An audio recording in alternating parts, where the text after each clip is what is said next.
नमस्कार, प्रणाम, जय हिंद साथियों। मैं के पुनिया फिर से आप लोगों का स्वागत करता हूं। आज के सेशन में अपने इस बात को जानेंगे कि रेट मेंस का जो पेपर हुआ उसमें कुछ प्रश्न डिलीट होने वाले हैं प्रत्येक सब्जेक्ट में, और जो प्रश्न डिलीट होंगे तो उनका अंक भार किस प्रकार प्रभावित होगा। ठीक है, अंक भार कितना बढ़ जाएगा। अगर अपने सही प्रश्न डिलीट हुए हैं तो अंक भार किस प्रकार से नेगेटिव में जाएगा, और अगर गलत प्रश्न डिलीट हुए हैं तो किस प्रकार से अंक भार प्रभावित होगा। इन सारी चीजों को अपने देखेंगे। कई बच्चों के मन में ये डाउट था, और डाउट होना जाहिर सी बात है। ऑब्वियसली ये होता है कि जब अपने को सामने प्रत्यक्ष रूप से ये बात दिख रही है कि कुछ प्रश्न डिलीट की ओर जा रहे हैं या डिलीट होंगे 100%, तो संशय मन में बनता है कि किस प्रकार से इनका अंक भार बढ़ेगा। जो पुराने एक्सपीरियंस बच्चे हैं वो तो इस बात से अवगत हैं कि अंक भार किस प्रकार से प्रभावित होगा। जो फ्रेशर नए वाले बच्चे हैं उनको मैं बता दूं कि एक एग्जांपल के तौर पर अपने देखें किस प्रकार से प्रभावित ये हो सकता है। ठीक है, आप क्लास को मिस मत कीजिए, पूरा देखिए नए बच्चे हैं तो। और हाँ, एक बात और, वीडियो देखने आते हो तो सब्सक्राइब कर जाया करो। अब मैं इस उम्र में आपको सब्सक्राइब करने के लिए कहूंगा तो अच्छा थोड़ी लगेगा। ठीक है, सबसे पहले अपने बात करें तो अंक भार किस प्रकार से बढ़ता है। राइट क्वेश्चन पॉइंट वेटिंग की बात करें, यानी इसको मैं हिंदी में अगर लिखूं, यहां पर थोड़ा सा मार्कर चेंज कर लेता हूं, तो ये क्या होगा, सही प्रश्नों का अंक भार। सही प्रश्नों का अंक भार। ठीक है, यानी इसमें जो कुल अंक होते हैं उसमें अपने कुल अंक बटा कुल प्रश्नों की संख्या। तो अपने जैसे रीट की बात करूं मैं तो यहां पर लिख देता हूं कुल अंक कितने थे, 300 का पेपर था, और बटा अपने 150। यानी कि यहां पर देखें तो ये तो अपने को पता भी है कि एक प्रश्न यहां पर 2 नंबर का था। ठीक है, उसके बाद अपने ये बात करें कि अगर अपने 150 में से 8 क्वेश्चन कम होते हैं तो अंक भार कितना प्रभावित होगा। तो अपने यहां पर देखें कि 150 माइनस 8, पीछे कितने बच गए गुरुजी, 142। 142 का मैंने यहां पर निकाल रखा है।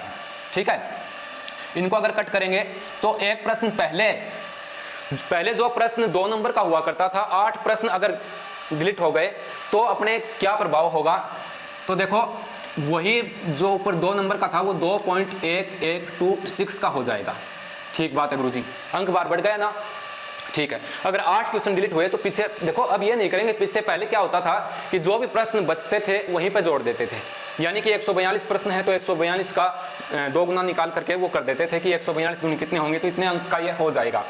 अब उसके बाद रॉन्ग क्वेश्चन पॉइंट वेटिंग, यानी गलत प्रश्नों का अंक भार कैसे निकालें नेगेटिव मार्किंग में। इसका मतलब होता है गलत प्रश्नों का अंक भार कैसे निकालें। गलत प्रश्नों का अंक भार कैसे निकालें। ठीक है बात है गुरुजी। तो अपने को पता है कि 1/3 माइनस मार्किंग थी, कितनी गुरुजी, 1/3। ठीक है, इस हिसाब से अपने देखें तो एक प्रश्न जो है वो 0.66 का है। नेगेटिव मार्किंग में 1/3 होती है। जैसे मैं एग्जांपल के तौर पे आपको बताऊं कि कोई बच्चा है, उसके पूरे 80 क्वेश्चन वो उसको आते थे, 80 सही करके आया वो अपने हिसाब से, उसमें से उसका -1 हो जाता है, एक गलत हो गया। ठीक है, एक ही गलत हुआ है, सिर्फ एक गलत, तो 0.66 उसका काट लिया जाएगा। तो ये इतना निकलता है इस हिसाब से 1/3 का। अब अपने यहां पर देखो, अगर 8 क्वेश्चन डिलीट हो गए तो 2.112। ठीक है, ये जो अपना यहां पर आया था ऊपर ये, तो इसके हिसाब से 1/3 करेंगे तो 0.7042 यहां पर आता है। ठीक, कहने का मतलब ये है कि इतने प्रश्न अगर डिलीट होते हैं, जो प्रश्न पहले 2 नंबर को था वो अब कितना होगा, 2.1126 का हो गया। अगर नेगेटिव मार्किंग में उसको काटते हैं तो 1/3 के हिसाब से, तो 2.1126 का 1/3 करें तो 0.7042 यहां पर निकल करके आता है। आशा करता हूं आपकी बात समझ में आई होगी। आगे अपने इसी चीज को देखें तो ये बात वो है, अगर अपना जो प्रश्न सही मान रखा था वो गलत होता है तो किस प्रकार से प्रभावित होंगे। तो जैसे राइट क्वेश्चन है, यानी कि सही प्रश्न अपने सही प्रश्नों में से अगर गलत होते हैं तो क्या होगा। जैसे अपने 105 प्रश्न सही थे, ठीक है, उसमें से अपने 8 गलत हो गए तो पीछे कितने बच गए, 97 बच गए गुरुजी। ठीक है, अब 97 प्रश्न सही है और एक प्रश्न कितने का है, क्योंकि वेटेज बढ़ गया था, 8 गलत हुए हैं, तो 97 इंटू 2.1126 करेंगे तो 204.92 ये निकल करके सामने आता है। ठीक बात है गुरुजी। अगर रॉन्ग क्वेश्चन में गलत होते हैं, जैसे अपने 12 गलत हुए हैं, तो 12 गलत हुए हैं तो ये यहाँ पर ऐसे है 12 इंटू 0.7042, 2 पॉइंट है, 2 पॉइंट। ठीक है, इसको करते हैं तो कटौती कितनी होगी, नेगेटिव मार्किंग में कितने जाएंगे, इतने चले जाएंगे। ठीक है, बात समझ में आई होगी आपके।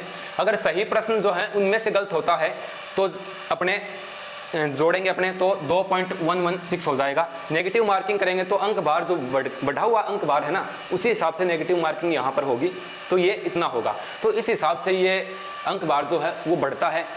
बाकी एक बार एसएसबी ने पीछे ऐसा भी कहा था कि किसी भी प्रश्न को डिलीट नहीं करेंगे, उनको बोनस के रूप में देंगे। बोनस के रूप में देंगे तो किस प्रकार से प्रभाव पड़ेगा उस पर भी मैं एक क्लास आप लोगों के समक्ष लेकर के उपस्थित होऊंगा। तब तक आप देखिए, आशा करता हूँ आपकी बात समझ में आई होगी।